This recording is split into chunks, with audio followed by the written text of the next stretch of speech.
Hey, it's Atlas. Time to sharpen up. Let's get into it.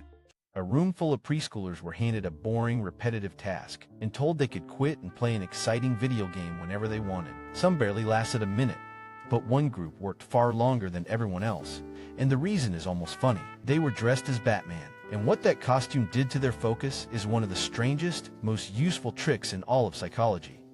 The study was run in 2017, published in the journal Child Development, by a team that included Angela Duckworth, the researcher famous for her work on grit. They gathered 180 children, 4 and 6 years old, and gave them a genuinely dull job to do on a computer for 10 full minutes. Right next to them sat a tablet with a fun game, and the kids were told they could take a break and play it any time they liked. It was a quiet test of pure willpower. How long would a small child keep doing something boring when temptation was one arm's length away? The children were split into 3 groups, and the only thing that changed between them was how they thought about themselves while they worked. The first group simply worked as themselves. The second group was told to check in from the outside using their own name. Is Hannah working hard? And the third group got to become someone else entirely. That third group picked a hard-working character. Batman, Dora the Explorer, Rapunzel. They even got to wear the costume. Then, every so often, they were prompted to ask, is Batman working hard, and to answer as that character. The results lined up in a perfectly clean staircase. The children working as plain themselves gave up the soonest. The kids who referred to themselves by their own name from the outside lasted noticeably longer. And the kids who fully became Batman, or their chosen hero, worked the hardest and the longest of all. The further each child stepped outside their own head, the more self-control they suddenly had. The costume was not a gimmick, it was psychological distance you could see. Now, it would be easy to laugh this off as a cute trick that only works on 4-year-olds. It is not.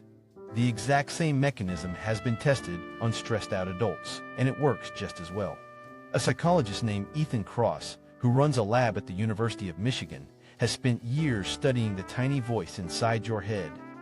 He found that one small change to how that voice speaks completely changes how you feel. When you talk to yourself using I, as in, why am I so nervous, you stay trapped inside the panic, marinating in it. But when you use your own name, or the word you, as in, okay, David, you have done hard things before, something shifts. That small step backward creates distance. You stop being the person drowning in the moment and start being the calm observer on the shore. In his experiments, people who use this distance self-talk before a stressful task, like public speaking, performed better, felt less anxious, and bounced back faster. There is a simple reason this feels so natural once you try it. You are already an expert at it, just pointed in the wrong direction. Think about how you talk to a friend who is panicking. You are calm, wise, and reassuring. You see their situation clearly and give good advice. Now think about how you talk to yourself in the same situation. Harsh, frantic, catastrophizing. The wise advisor vanishes. Psychologists have a name for what is happening here. It is called Construal level. When you are stuck inside I, you are zoomed all the way in, and every tiny detail feels like an emergency. Stepping back to your own name zooms the camera out. Suddenly, you see the whole situation the way an outsider would, and it almost never looks as catastrophic from there. Self-distancing closes that gap. By stepping outside yourself and using your name, you give yourself the exact same calm advice you would give your best friend. You already have the wisdom. Distance is just the trick that finally lets you aim it at your own problems. And here is the part that makes scientists genuinely excited, because it explains why this beats gritting your teeth and pushing through. Willpower, the raw grind everyone worships, is expensive. It burns through your mental energy fast, which is why you run out of it by the evening. So Kross and his colleagues put people in brain scanners to see what distance self-talk actually costs. They watched brain activity using both scanning and electrical recordings, while people used third-person self-talk to calm themselves down. What they found was remarkable. Talking to yourself in the third person regulated emotion almost instantly, in under a second. And crucially, it did it without lighting up the brain's expensive control circuits. the one's willpower relies on barely switched on. In plain terms, this gives you the benefit of self-control without paying the usual exhausting price. It is emotional regulation on a discount.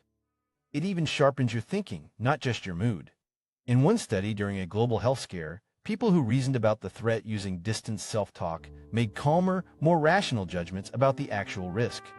The panicked inner voice does not just feel bad, it makes you dumber in the exact moments you most need to be smart. Distance quietly hands your rational brain back the microphone. This whole strategy even has an old, forgotten name. It is called Illeism, referring to yourself in the third person. And here is the strange part. Long before any brain scanner existed, some of the most driven people in history were already doing it on instinct. Julius Caesar wrote his war memoirs entirely in the third person. He never wrote, "I crossed the river." He wrote, "Caesar crossed the river," narrating his own choices from the outside like a general watching the map. Watch elite athletes closely, and you will catch them doing it under pressure, muttering their own name to steady their hands before the biggest moment. When the basketball star LeBron James was making the most scrutinized decision of his career, he famously explained he was trying to do, quote, "what is best for LeBron James." People mocked it. He was accidentally using textbook self-distancing. And children who are anxious have been taught to ask, "What would a brave kid do?" and then simply act as that braver version of themselves. It works because the distance is doing the heavy lifting, not the pretending. Across ages, across centuries, the same quiet trick keeps reappearing. Step outside the word "I," and you become calmer, braver, and harder to rattle. So here is exactly how to turn all of this into an actual habit, starting today. First, catch the word "I" in your own head when you are struggling, because that is your signal that you are zoomed in too far. When you are about to avoid something hard, narrate yourself into it by name, not, "I need to start this." Instead, "Okay, Alex, you are just going to open the file and write one line." When anxiety rises, before a meeting, a call, a confrontation, silently coach yourself as you. You have handled worse than this. You know what to do. And borrow the Batman move directly. Pick someone you admire who is great at the thing you struggle with and ask, what would they do right now? Then do that. You are not lying to yourself or pretending to be a superhero. You are just stepping one foot outside your own panic so the calmer, smarter version of you can take the wheel. We spend so much effort trying to control the storm of our own feelings from the inside, where we have almost no leverage. The science says, stop trying. Take one step back, call yourself by your name, and talk to yourself like someone you are responsible for helping. Discipline was never really a muscle. It was a matter of perspective. Subscribe and go have a word with yourself. Knowing it isn't enough. Go do it. Subscribe to Mindset Mechanics, and let's build that discipline together.